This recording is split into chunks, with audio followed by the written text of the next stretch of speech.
Hello, friends. Welcome to another episode of the Rotoworld Football Podcast. My name is Josh Norris. That's John Daigle. Always. Daigle, what's up, buddy?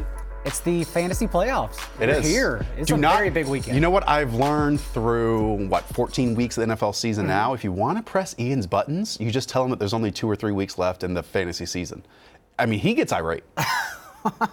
He gets mad. I feel like it's... He wants us all to know that he works all year long, which we all do. We all work all year long. But it is a fact that there's only 2 or 3 weeks left in the fantasy season. Well, week 17 is a muddled mess. It is insanity because it's nothing but injuries and healthy scratches. Right. I just choose not to think about it. Yeah. And then the playoffs, obviously, we get to watch every single good team as opposed to talking about ancillary Bengals receivers. Like we were passing by Sims earlier, and I was discussing just football with him really quick. And he even, humble brag. And he even said, like, he could tell I was tired. It's like, dude, like, you don't even know. He's like, oh, yeah, y'all got to watch, like, everything. Like, you got to watch every bad team, too. It's like, yeah, we have to watch every bad team all year long, and that's what sucks our souls out. Well, look, this football season has been fun. It's been great to have you both here. Absolutely. But I'm very ready for the playoffs to get here. And look, we're not going anywhere. You know, like we still have podcasts and shows and literally content not going anywhere. and tons of stuff in the playoffs. But I'm very ready to not talk about the Cincinnati Bengals every week. I've already started a small free agent list to release right after the Super Bowl. We're literally not going anywhere. Has anything else been on your mind as of late? Non-football stuff? I have. Funny you asked that, Josh. We are now 3.5 weeks. I'm going to get made fun of on Twitter for this, by the way, but that's fine. That's just every day. The last 3.5 weeks, I have gone completely plant-based in my life. Okay. I've gone meatless. And I am someone who's like, I like to consider myself a food bully, like a connoisseur. Like I love food. And it's by no means a life change. I don't care about that at all. I don't care about... Then why are you doing it? Because I got bored. Because I had to have a routine change at the end of the season to keep my energy up. It's all about energy because that trickles down to the rest of your life and makes everything easier. So I was like, oh, I'm just going to change up my routine and it'll be great. And it has been great. The scary, yeah, what's changed? The scary thing is that the words go smoother to my mouth from my brain. And that doesn't make any sense. But there's like less No, it does. There's less clog there. And people have told me that. I didn't think it was the case, though, until now. We're 3 weeks in, and I swear, like, life feels smoother now. So was this post-Thanksgiving you did this? Yes. Absolutely. Okay. It's pretty much been since Thanksgiving, so it's probably because I just hated myself after Thanksgiving. Well, so what's the plan? Like, what's the long-term vision here? Is it that you want to continue it as long as possible, that you might switch up 3 to 5 meals each week? Because I've thought about this, but then I also have certain things that I cook every week. Like, I'm someone that will make the same thing 2 to 3 to 4 times in the same week just because it's the easiest and I can whip it up quickly and it tastes really good. And a lot of those involve chicken, a lot of those involve steak because those are the easiest things to do for me. So I don't know if I could immediately switch over to something that, in order for it to taste to me as good as other things, I would have to put some more effort into it. I just don't have the time to do that during the NFL season. Well, Satan or Satan, however you pronounce it, I only know Mr. Satan from Dragon Ball Z. So Mr. Satan, when it's cooked in coconut oil or olive oil, is really good. Yeah. So that's something quick and easy to keep in your fridge that I will probably continue throughout the off season. And honestly, like you read any self-help book or like a CEO book or whatever, and they'll say like you want to cut down your decisions because when your decision-making process becomes easier, everything else in your life should flow and you get to focus your energy on big choices, right? It's why I only wear navy every day. So that's actually a good point. So if I just keep Satan in my fridge for all off season, then the decision's already made. So that's something I'll probably continue. But then again, like when I head to the city for dinner or whatever in the off season, I'm going to see pizza at 3 a.m. I'm going to see pulled pork sandwiches. Like I'm going to see a deli, and it's like, oh yeah, I'm definitely going to eat meat. Good for you. I've certainly considered it. Have never taken the leap, but maybe at some point I will. I just don't bombard me. Like I am all for suggestions, how to cook different things. I'm open to that. Don't bombard me though with like saving the world. I swear to you, I'm just doing this because I got bored. Should we talk about football? People have come for big decisions. Let's talk about Week 15, and let's start off with a major division battle. That is the Houston Texans at the Tennessee Titans. A total of 50 in this game. Tennessee at home, 3-point favorites. Daigle, these two teams actually play each other twice in the final 3 weeks of the season. This will decide the division. What are you watching in this game? Everything. At the moment this game, I was looking up on Sunday night, looking ahead, and the moment this game released and I saw it, it opened at 47.5, and I was like, no, like it's going over. Like both of these defenses, people don't realize, like these defenses are terrible. Yep. And it's already up to 51 at some books. I usually typically look at the Westgate, that's the official one, and it's already up to 50. It'll probably get higher as the week goes along, but it's because Both of these defense not only are terrible, but both quarterbacks are playing outstanding right now. Tannehill, since he went under center, 9.8 yards per attempt. First in the league, has been insanely efficient. Third most fantasy points in that time behind only Lamar Jackson and Josh Allen. I mean, what else can you say? He's been arguably an MVP candidate. He's lifted everyone around him. He's been terrific. And before we move on to the Texans, let's just focus on the Titans right now because, and I tweeted this out, like it would be a crime if this team's not in the playoffs because they are really one of the more fun football teams in all of the NFL, especially in the AFC right now. And Ryan Tannehill is a major part of it. You know, they're not asking him to throw the football 45 times or 35 times. They're not asking him to carry this offense necessarily. But what he is doing is he's executing the offense and throwing accurate passes. But then when he does have to extend or make plays against pressure, he can do that as well. But that is a foundation to success for this team because there are really good skill position players on it. I talk about A.J. Brown every week, Derrick Henry every week, and then you add Corey Davis, you add this fullback named like Blasphemy. Yeah. Like he's so much fun. Is like that how you pronounce it? I don't know. I just made that up. Okay. But he ran this fullback vertical route from under center this past weekend that was along the sideline and into like one or two defenders. Ryan Tannehill threw this perfect dime along the sideline. And it's those type of plays that right now the Titans are hitting their streak, and they're going to need that against this Texans team. Not only has Tannehill been efficient himself, uber efficient actually, but Derrick Henry, 3.6 yards per carry with Marcus Mariota. Derrick Henry, 6 yards per carry with Tannehill under center. It opens up the entire offense. The big question we need to talk about is A.J. Brown now. Because if I told you A.J. Brown has averaged 3 catches over the last 4 games, what do you think his receiving yards would be? Say that again? If I told you A.J. Brown, 3 catches, last 4 games, what do you think his receiving yards would be? Yes. Average. So are we doing the average? 3.3 to be exact. And okay. That's what he has averaged the last 4 games. 78 yards. That's also a high guess because I wouldn't say that, but it's 87.5. Okay. Like it's insanely efficient. He's only caught 13 receptions the last 4 games total, 20 targets in that span, but 3 of those 13 catches have been touchdowns. Just insanely efficient. Having said that, do you mind going on a quick journey with me? Sure. That's what I'm here for. You want to hold hands? I told you the story in the offseason. Perhaps we've gotten new listeners since week 5, though. Who knows? But in the offseason, I was seeing friend of the show, Rich Rebar. We're sitting there at 3 in the morning talking about football. He's one of the best strategists in the game and for my money. And he just mentioned drafting and analyzing via buckets. And that's something that has stuck with me ever since he mentioned it. Like, why would you, Deshaun Hamilton, or let's just say more relevant, Darrell Henderson. Why would you draft someone like Darrell Henderson in the 5th round when I think we all were asking that question. When so few running backs, despite their talent, have not bucked that talent and fought through 2 other running backs to the top. It just makes sense, and we learn from our mistakes. Quote unquote, John Daigle learns from his mistakes. But now we have A.J. Brown on just extremely low volume. Yeah. So how do you start him with confidence?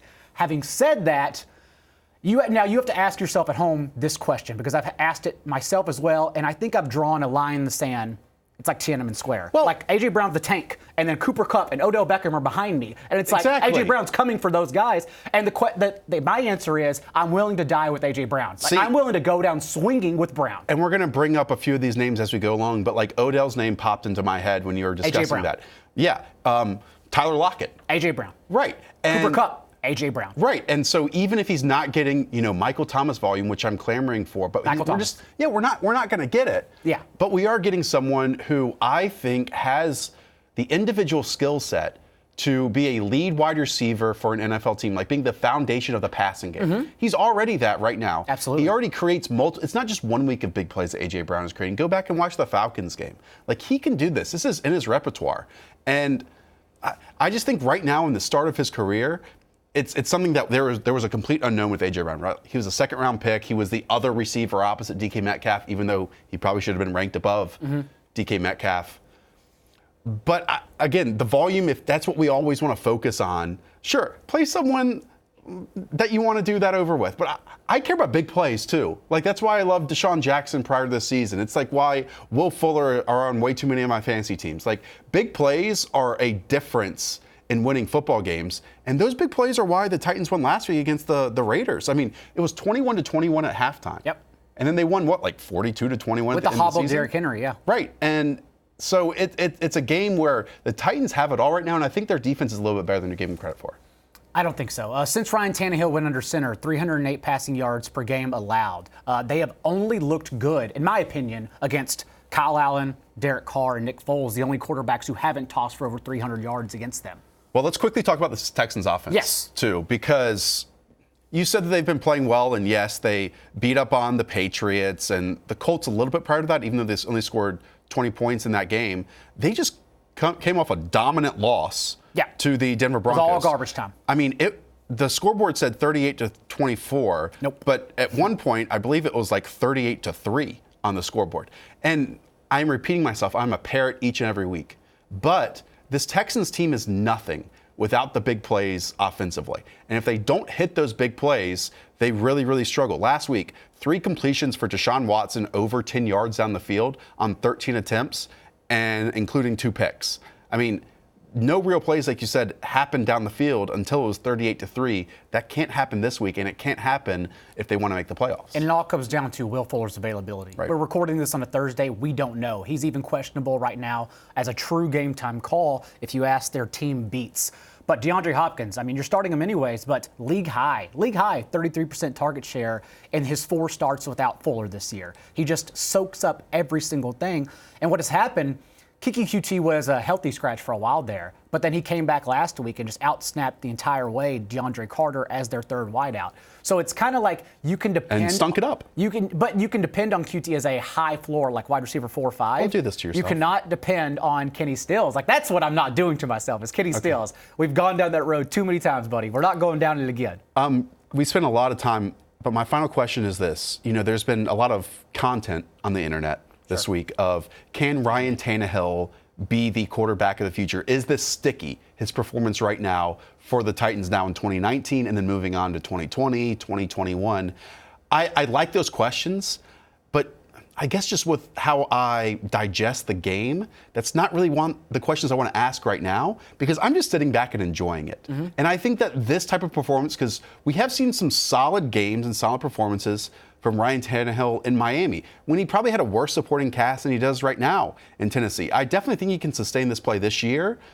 And because of that, I think, yes, he is worthy of over $20 million a year as a quarterback. But I also don't want to go into game-by-game breakdowns like we're seeing all this content and questions of it this week.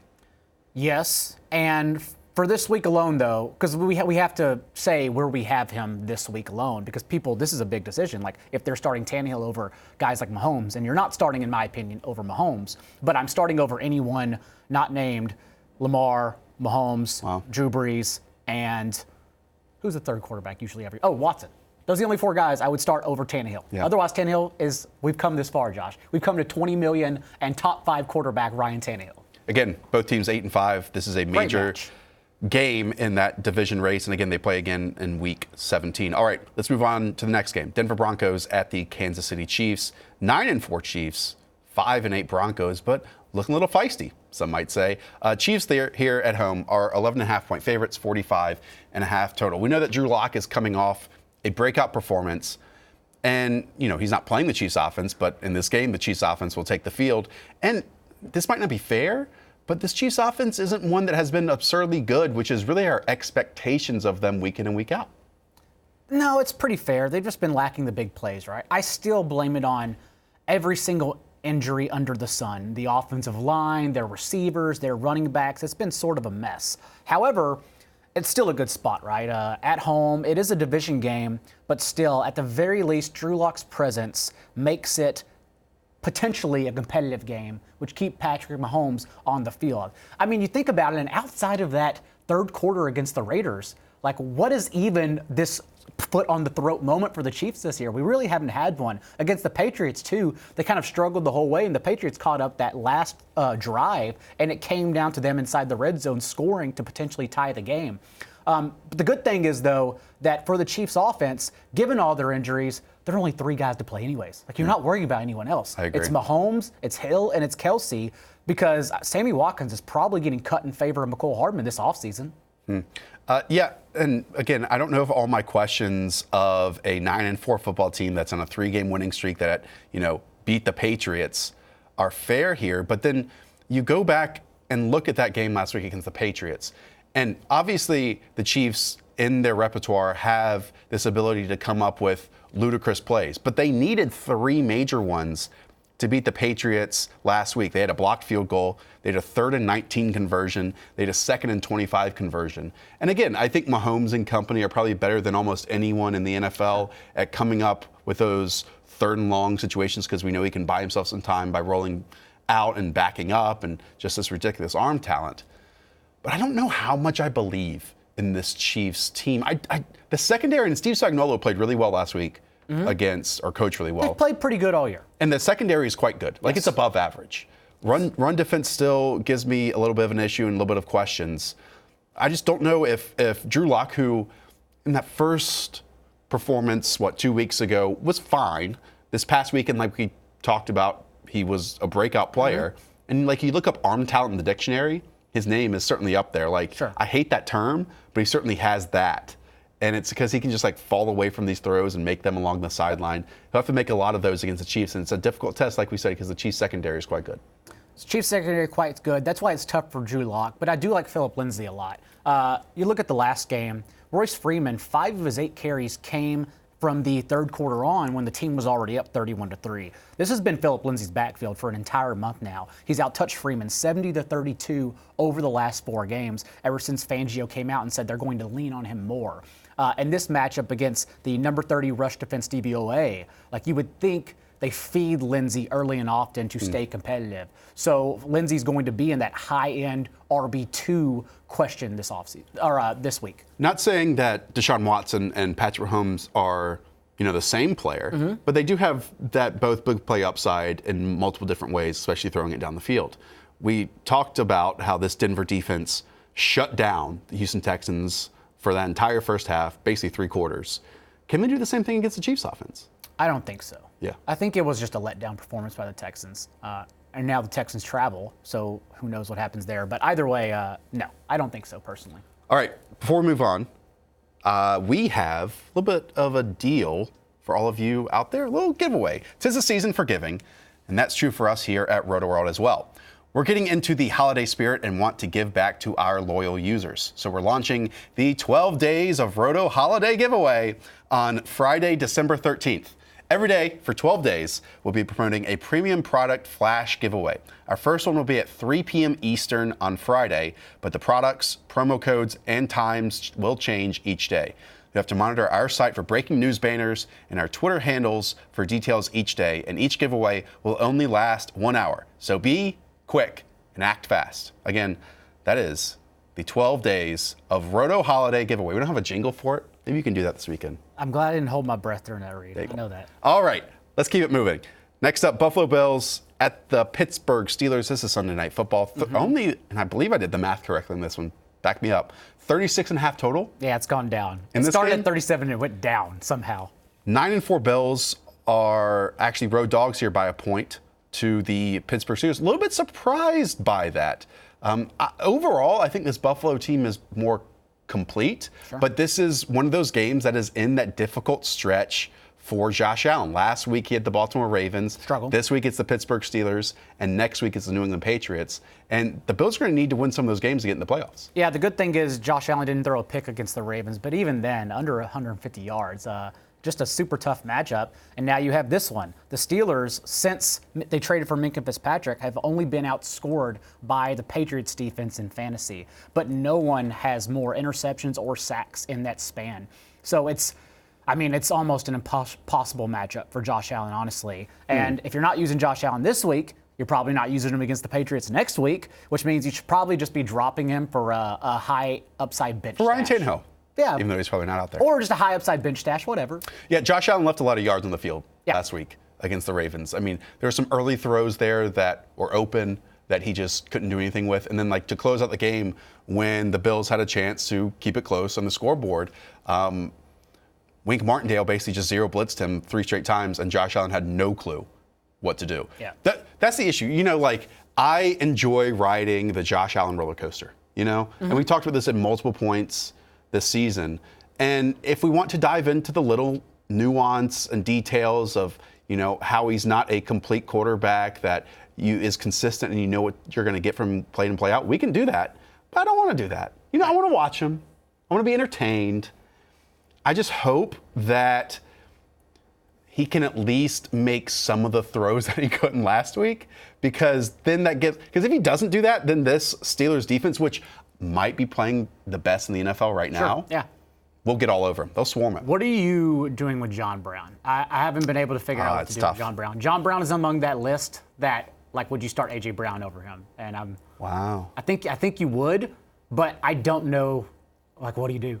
Honestly. Yeah, honestly, I have no exposure really to any of these Buffalo players except for John Brown and best ball. I have a lot of that because that obviously fits his game. But Devin Singletary, I'm not up there. Cole Beasley, he was a late. Actually, I'm starting him in the Rotoworld and Friends League that I got second place in. All right, Cole Beasley, you know what you're getting, high floor. Correct. I still like Devin Singletary. You're just chasing opportunity with these running backs. So I still think Devin Singletary is a low-end RB2 who's going to get 18-plus carries. Do you want to mention that last week this Pittsburgh defense did a great job of containing Kyler Murray? A lot of times Kyler thought there was going to be open space for him to take off and run and escape the pocket.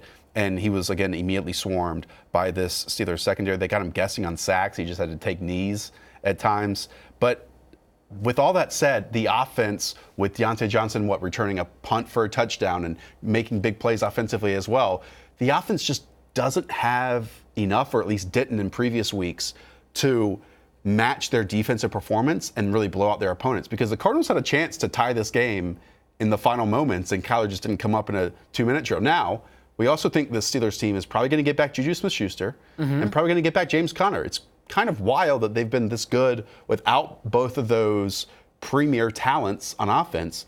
But how willing are you going to be to play James Conner and Juju fitting into this offense with Duck Hodges at quarterback, who's better than Mason Rudolph? Yes. But he's still Duck Hodges. He gives them life, right? He is what the Steelers need. I don't know if any other team in the league needs it, though, but he's what the Steelers need. Juju's tough because Deontay and James Washington really haven't hit together. It's either in one or the other because Devlin Hodges can't support two receivers. And now you have Juju coming back in the mix, which I don't think means start him. I just think that means downgrade the other two because one of them is probably going to make an explosive play, but it's anyone's guess who that is. James Conner, though, I think there's enough evidence to lead us to believe he'll return as a workhorse. Remember, Jalen Samuels, his groin is injured right now. He's probably not even going to play, and he ran 51 routes to Benny Snell's 13 over the last 3 games without Conner. Benny Snell now, with James Conner back, is not going to take Jalen Samuels' role. That's not him as a player. So in my mind, James Conner comes back and just takes everyone's role. No one can do what he does without Jalen Samuels on the field. So I do like him quite a bit against the Buffalo defense, who, if they have a weakness, it is their rushing, over 4.4 yards per attempt allowed to opposing backfield. So I still like James Conner quite a bit this week. Time now to bring on Patrick Daugherty, RotoPat, RotoFlu, some might call him. RotoFlu. Pat, how are you feeling, buddy? Glad you survived. Yeah, boy, I had a friend jokingly text me that having a 24-hour illness, intense 24-hour illness can be a life-changing experience, and I regret to confirm that has felt real in my case. Not sure I'm ever going to be the same. Well, we opened the show talking about Daigle's diet. Have you lost 20 pounds in the last 3 days because of this? I did lose 6 to 7 pounds, actually. All right, good for you. Maybe I need to get on that diet as well. Pretty good. Yeah, it's a crash diet, for sure. And I've been fine for quote unquote 2 to 3 days, but if you also want 5 days after the fact, to not be able to still have any of your normal foods, or have nothing sound good for some mysterious chemical reason, then that's also part of it. Coffee barely even sounds good to me for some reason. So yeah, it's been wonderful. Let's put you to work. Let's start off with the Chicago Bears at the Green Bay Packers. This one is a 41 total. Obviously, the Packers are favored here just by 4.5. They are 10-3. So, Pat, there's been a pretty major line shift here. It opened at 7.5. It's gone down to 4.5 or 4, depending on when you're looking. So, Pat, this leads me to think and wonder if people are questioning just how good this 10-3 Packers team really is. Yeah, and fantasy owners are questioning just how good Aaron Rodgers is, whose 5-game high water mark for yardage is 243. And, all this is so weird because, just before like the slump, he had one of the best 2-game stretches of his career, and he did it without Devontae Adams. And he's kind of grown like increasingly prone to these weird downturns in recent years, but then he usually snaps out of them like big fashion. But the slumps are usually shorter than 5 games, and the Bears just aren't a great spot for him to bounce out of this either. They've allowed the 4th fewest passing touchdowns all year, and what have we seen in recent weeks really to suggest there'll be fireworks from the Packers in this game? They should definitely be favored at home against Mitchell Trubisky, who's supposed like amazing game last week. Even his 2nd and 3rd touchdown drives could have easily been derailed by interceptions. So the Pack still deserving favorites, but yeah, I'm on the bandwagon. I had kept Rodgers in the top 10 for so long. I finally have him out this week. Just quickly here again on Rodgers, I think this and the Packers struggles is a lot on him. Like when you watch him individually, I mean, obviously he's an incredible talent, has been for quite a long time, but it seems like he is trying to look for perfection every time down the field, and that's tough to do when your best wide receiver is Devontae Adams, and then just honestly like a bunch of role players after that. Like no one's going to create 5 yards of separation for him to throw an open pass to, and Jimmy Graham did a little bit of that because of the scheme last week. But it's like Rodgers just like holding on to the football, looking for something ideal to happen, and if it's not there, then he just continues to hold on to the football. Then he throws it away, and that's kind of different than the playmaker that we believe Aaron Rodgers is. I don't know if he can change that during a season as well. But it's... No, he can't. Go ahead, Pat. You go, John. No, I was going to say, well, this to me is something I tweeted about all summer. And like, why did the Packers not meaningfully address the receiver core? Right. I guess it's because they were confident in this group. And it's extra frustrating because, Aaron Rodgers is he's 35 now. He's definitely slowing down a little bit. I mean, the arm talent does not appear diminished at all. And neither does his ability to thread needles down the field. But like you said, the talent just isn't there. And I was baffled all offseason why they didn't address the receiver core, and it certainly during the season appears they should have addressed the receiver core. Daigle, what do you think about Aaron Jones this week? Because a lot of people probably have Aaron Jones in their roster and probably can make it as far as the fantasy semifinals. There was a moment during the season when we talked about how he's getting Todd Gurley usage. Well, in the last 2 weeks, he has 10 total receptions.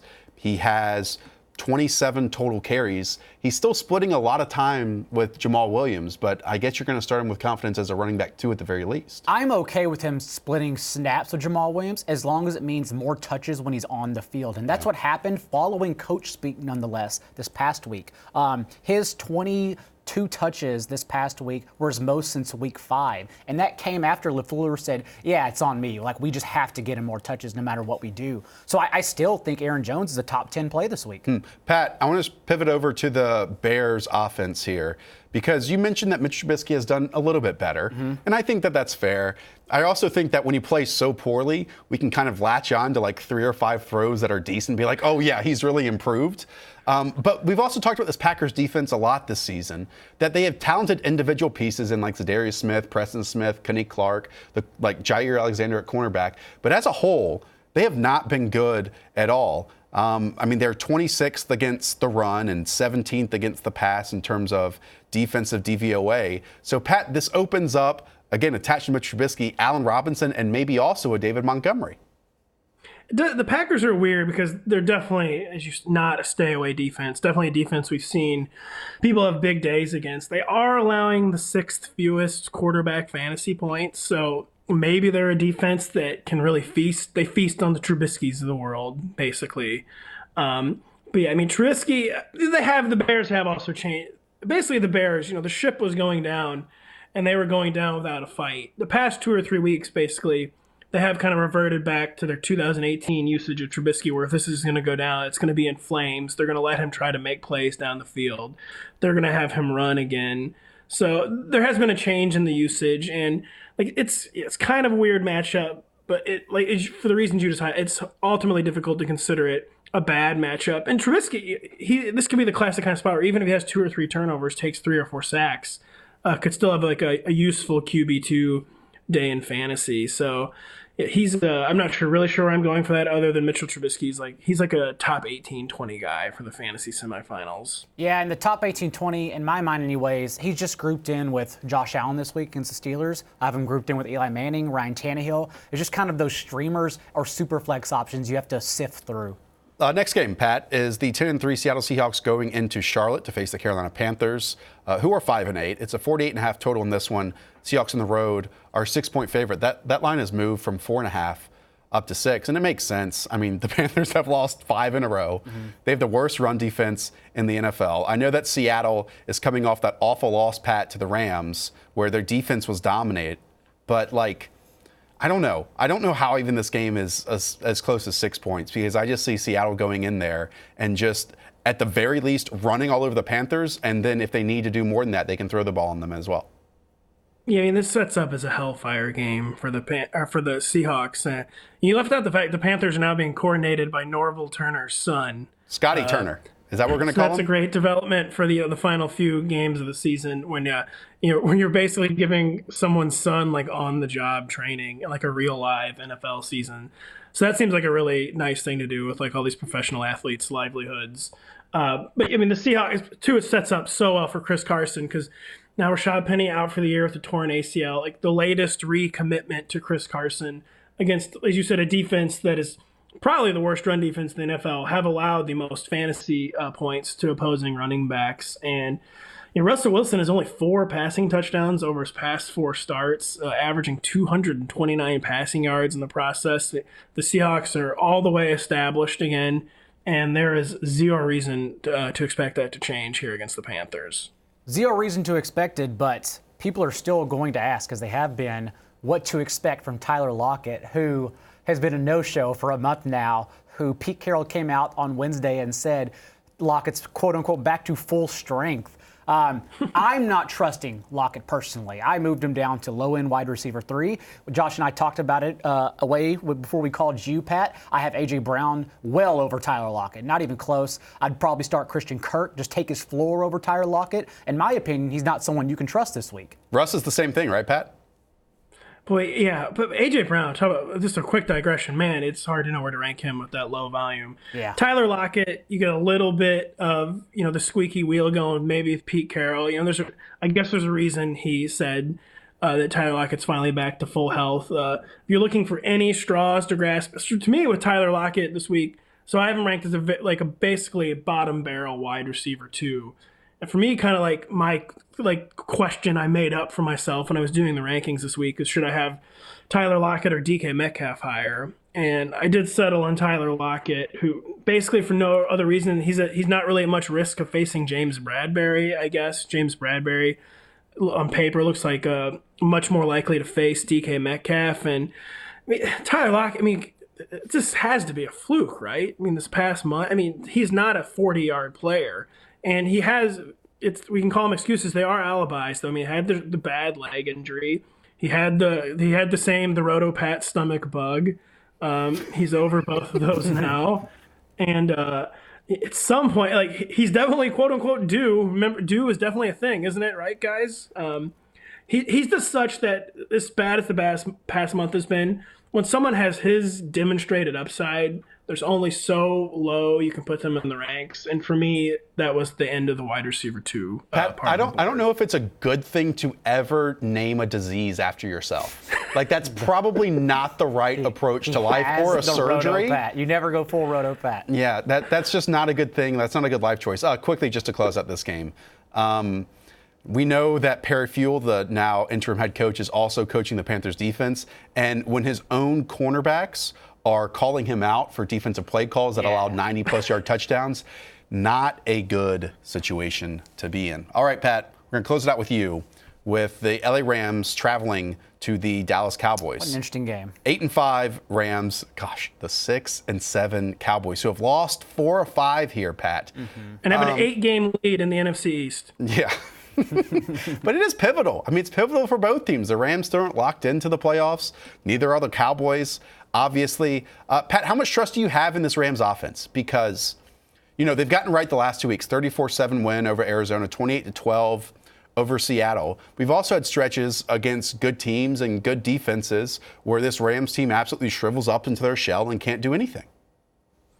I mean, at Dow, this would have been like a 5-alarm spot for Jared Goff a month ago, wouldn't it? But it's, for me, it's hard to pinpoint what exactly has changed with the Rams offense. But Jared Goff it's been like full 2018 Jared Goff. He's averaging 9.68 yards per attempt over his past 74 passes, which is his past 2 games. The Cowboys defense still has like solid overall numbers against the pass, but the Patriots took so much flack for their soft schedule. Most of the Cowboys' good numbers are from when the schedule was a joke in the first half of the season, and it has been highly ordinary since the schedule stiffened of late. And there's just like so many weird moving parts of the Rams offense, because now Todd Gurley has 20 touches 3 of his past 4 games.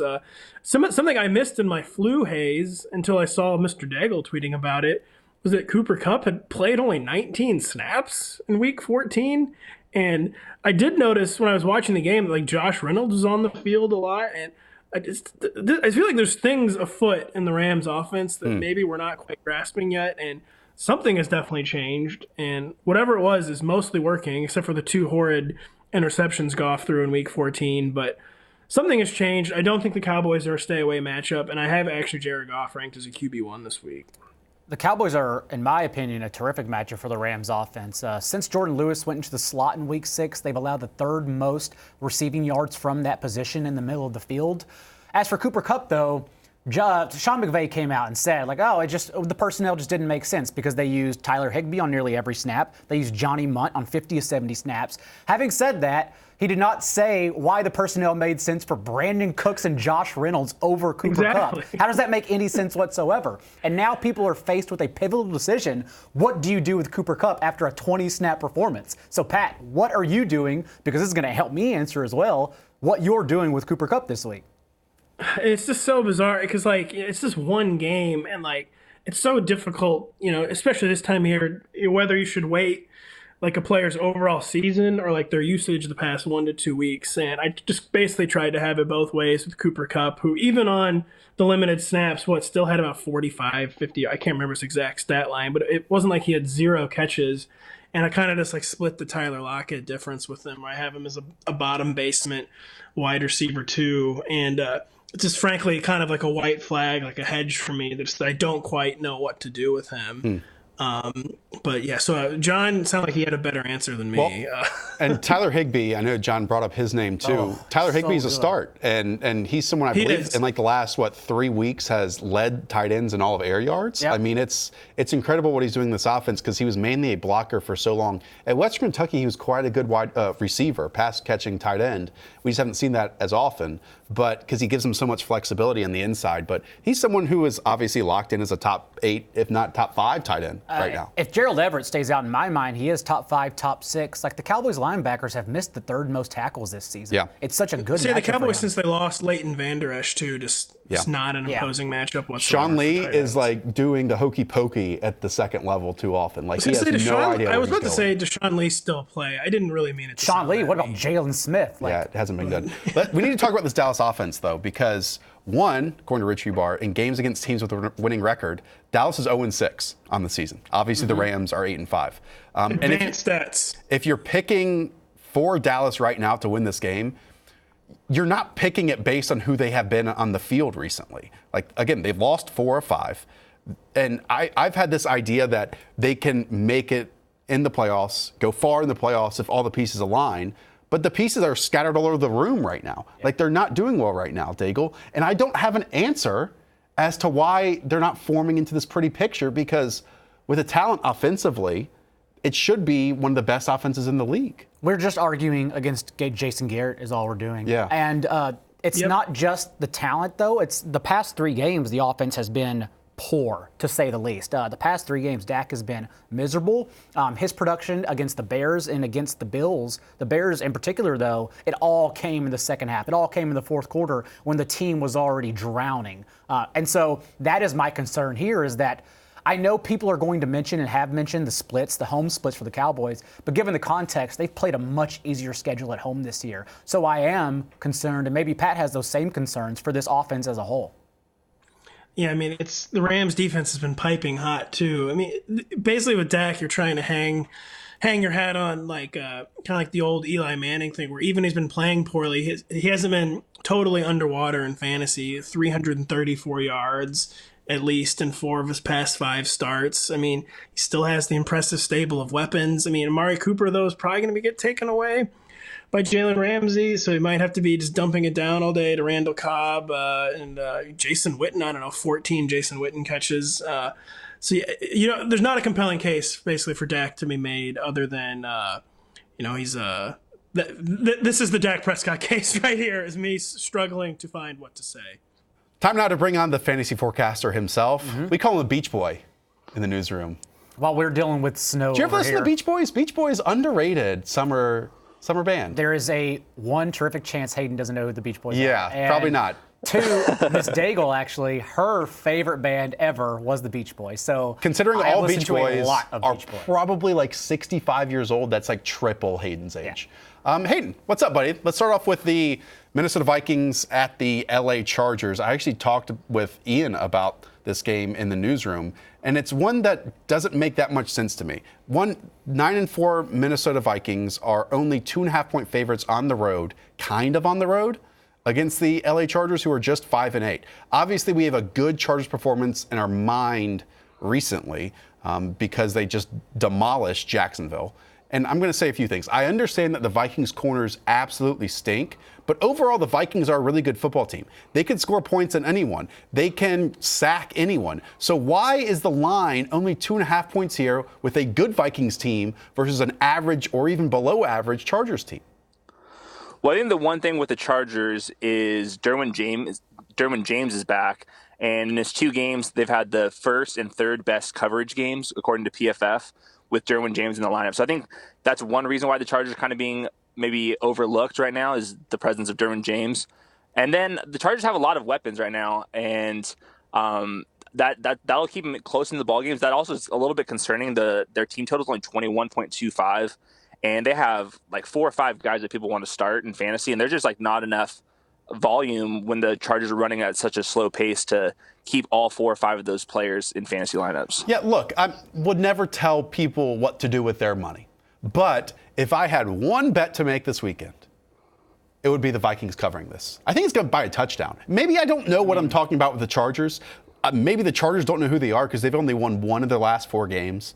But this Vikings team, what I just have the image of them, is so much better than what the LA Chargers have been putting on the field. Well, even if you just tack on 3 points for the Vikings being at home, if they were to reverse the situation, so would the Vikings be favored by 5.5 at home? No, should be favored by over a touchdown at home. I agree. Yeah. So, I mean, again, that just doesn't make sense to me. What do you think about, because, again, we don't really want to play, at least I don't, players on average football teams when my season is on the line. Sometimes you have to do that, right? But with this Chargers team, we've seen Mike Williams have weeks. We've seen Keenan Allen have weeks. We've seen Melvin Gordon have weeks.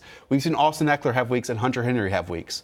So who, Daigle, are you confident in with this pivotal week in fantasy football? That's why this Chargers team, I just hate them so much because they have so much talent like the Cowboys. So you're almost forced to start like 5 players on this team. But we also know that, again, with the line, recency bias is baked in because if it's not the Jaguars on the other side, then we're not talking about the Chargers as a high-end offense because they would have probably stumbled against anyone else. And perhaps the air yards and whatnot will lead us to other conclusions like Hayden will get into. But for my money, you're still starting Keenan Allen, top 15 play. You still have Melvin Gordon and Austin Eckler, top 15 plays. And their guys I'm starting over names like Raheem Mostert and Devin Singletary this week. Because, they're still going to split touches, but Melvin Gordon's still going to get 15 plus. Eckler still is super efficient, whatever his amount is. And then Mike Williams continues falling in to that low-end wide receiver category and hopes he scores another touchdown. Hayden, who are you confident in? Well, I have some Melvin Gordon on-off splits for you guys. Let's do it. Keenan Allen had 12 targets before Melvin Gordon was back, and that's now down to 8 targets. His PPR points have been cut in half. He's now averaging 12.3 PPR points with Melvin Gordon. I think that's just kind of bad luck. I expect Keenan Allen to be a little better than that. He's still like a wide receiver 2 for me. And then Austin Eckler, 14 carries, 6 receptions without Melvin Gordon. And now that's down to just 6 carries and 5.4 receptions.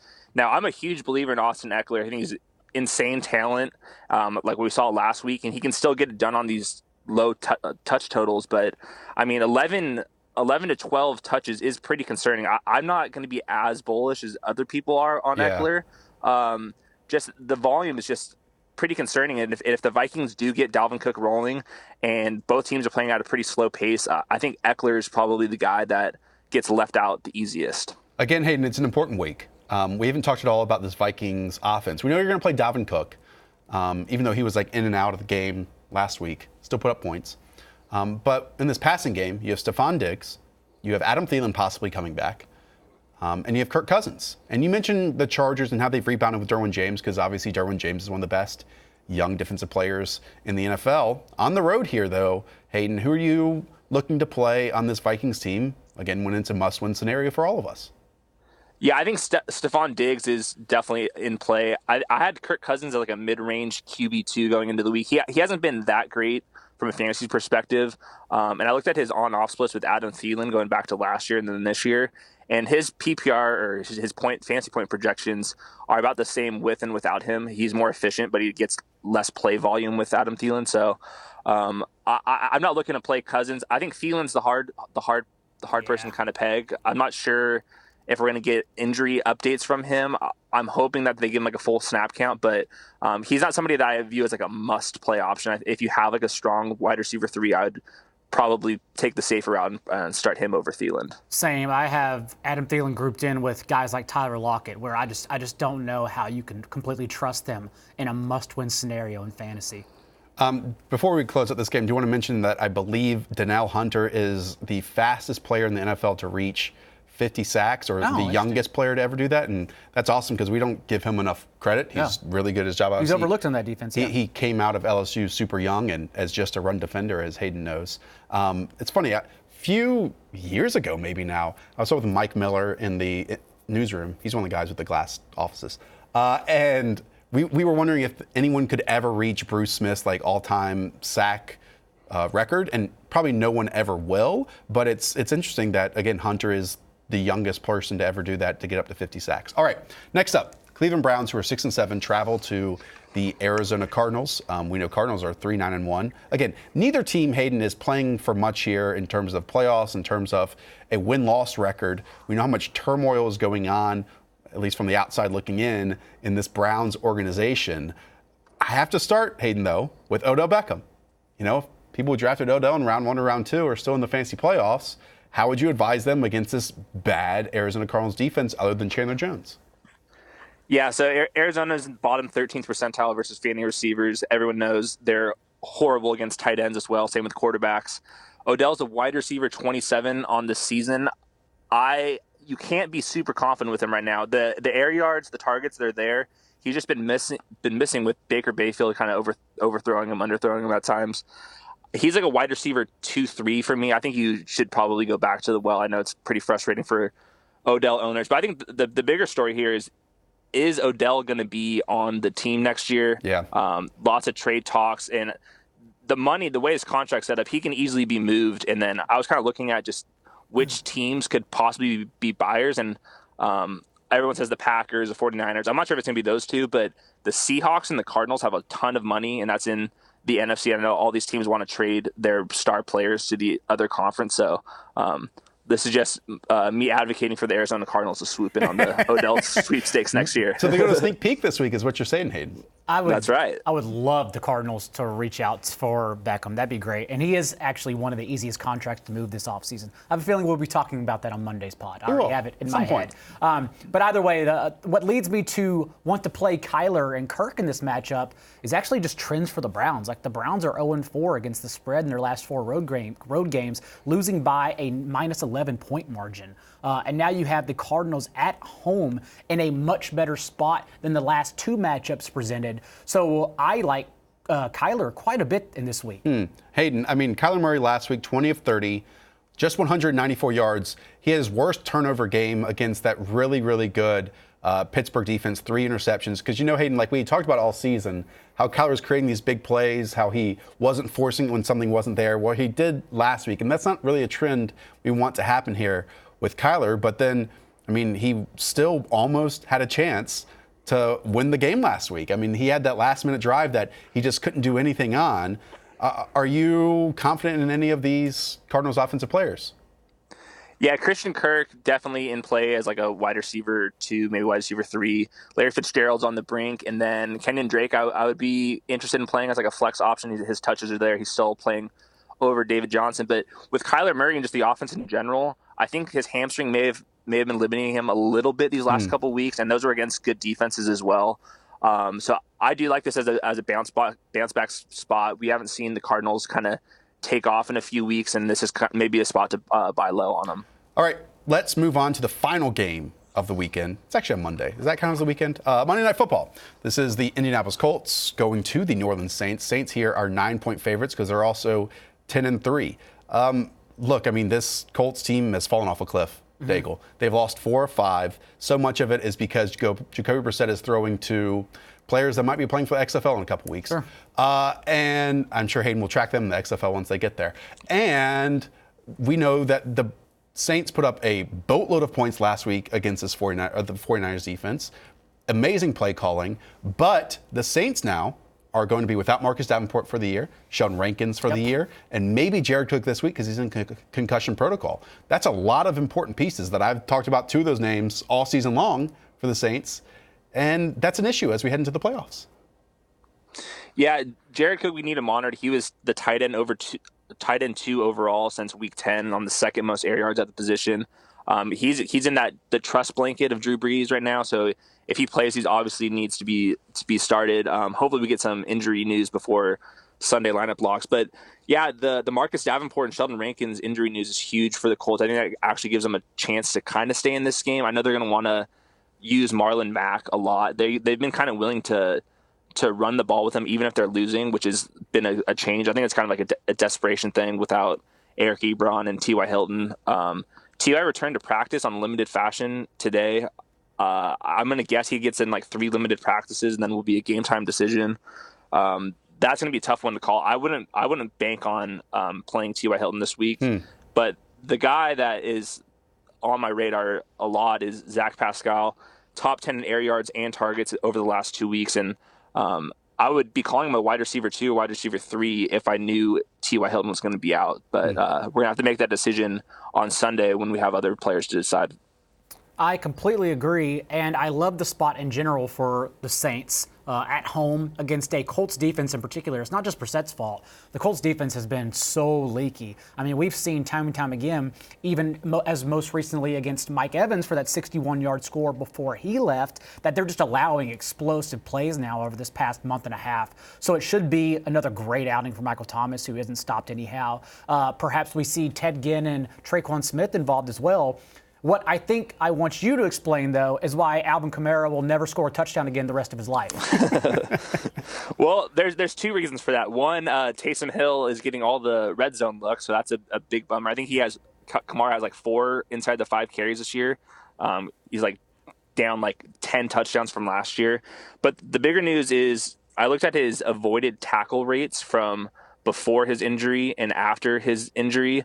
And basically, he's avoiding tackles at like half the clip as he was previously. I have the exact data in the forecast, but he just doesn't look quite the same player. I don't think we could be projecting him for like elite efficiency numbers right now. He's still getting a lot of receptions and carries, so I wouldn't overreact. But to keep putting him into the elite wide or RB1 conversation is probably a bad move right now. Just so I don't get self-conscious on the way home, let me reiterate that I don't think Jacoby Brissett has been playing bad football. I think he's been playing quite well. They just put a lot in his plate, and he's not really one of those quarterbacks. And as you said, whenever you're throwing to Marcus Johnson every drop back, what are you going to do? Exactly. So, Jacoby, I like you. Yeah. You know?